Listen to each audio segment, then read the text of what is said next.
পরে একটু অমানবিক পাশবিক নির্যাতন করে, বিশেষ করে মাথার ভিতরে, কানের ভিতরে, আর হলো লজ্জাস্থানে ওরা চেপে ধরে ধরে ধরে করে।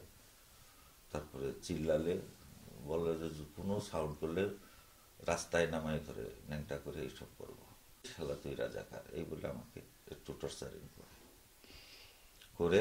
তারপর উনি ফোন দেয়, এই নিচে কারা কারা আছিস, উপরে উঠে আয়। অমনি 15-16 জন লোক দোতলায় উঠে আসলো। উঠে এসে কিছু কথা বললো, এই আমারও অনার করে না, এখানে দাওয়াত দেয়নি আমারে। তারপরে এই স্কুলের এই কমিটি গঠন নিয়ে আমি যেন যাইতে না পারি, তার জন্য সে সব ব্যবস্থা করে। তার একটু তোদের হাতে তুলে দিল।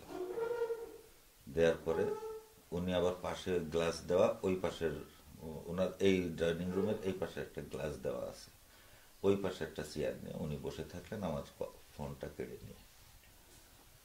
তারপরে এখানে এরা আমার পরে একটু অমানবিক পাশবিক নির্যাতন করে, বিশেষ করে মাথার ভিতরে, কানের ভিতরে, আর হলো লজ্জাস্থানে ওরা চেপে ধরে ধরে ধরে করে।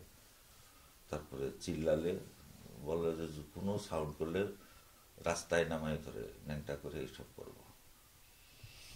তারপরে আমি একটু কান্নাকাটি করে, ভাই আমার কি অপরাধ, আপনারা আমার করে এভাবে নির্যাতন করছেন। তা আরো গালাগালি দেয়, এদের মাথার উপরে ঘুষি দেয়, কানের মধ্যে ঘুষি দেয়, কান ধরে টেনে উঁচু করে তোলে আবার নামায়, দুই কান ধরে উঁচু করে তোলে আবার নামায়।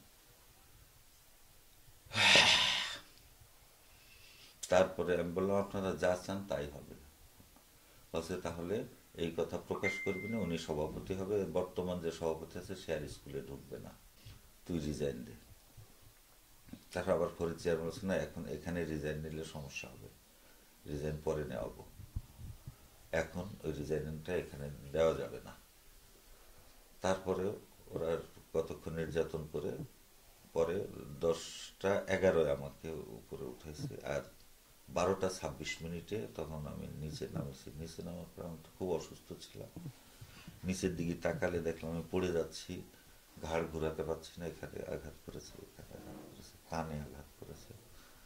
তারপর ওই পাশে যে একটা ফার্মেসি আছে, ওই দিকের একটা ফার্মেসি, আমি আস্তে আস্তে মোটর সাইকেলে উঠতে সাহস পেলাম না, এখানে ব্যথা করতেছে।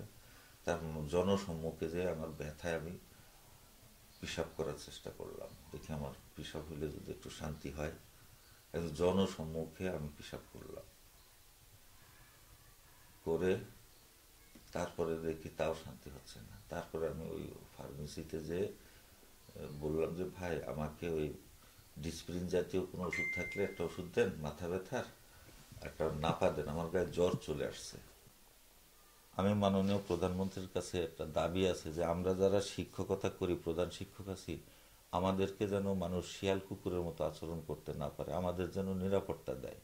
আমাকে দিয়ে আমি বুঝেছি, মনে হয় সব প্রধান শিক্ষকই মনে হয় এরকম যন্ত্রণার ভিতরে আছে। মাননীয় প্রধানমন্ত্রী উনি অনেক অভিজ্ঞ এবং আমাদের জননী, উনি আমাদের হেফাজতকারী, উনি উনি যেন আমাদেরকে হেফাজত করেন। চেয়ারম্যান একজন জনপ্রতিনিধি, সরকারের মাননীয় প্রধানমন্ত্রী যে ধরনের আজকে শিক্ষার জন্য যে পদক্ষেপগুলো নিয়েছেন, একজন উপজেলা চেয়ারম্যান হিসাবে তার দায়িত্ব ছিল এটা সহযোগিতা করার। তিনি যেটা করেছেন এটা কোনো উপজেলার না, এবং আমার জীবনে আমার কাছে মনে হয় না যে অন্য বিরোধী কেউ এই ধরনের কোনো ভূমিকা নিতে পারে। আমার তাও বিশ্বাস হয় না যে জামাত বিএনপির অবদায় এই ধরনের আক্রমণ করার মতো আমি দেখিনি, আমার জীবনে আমার ঘটেনি।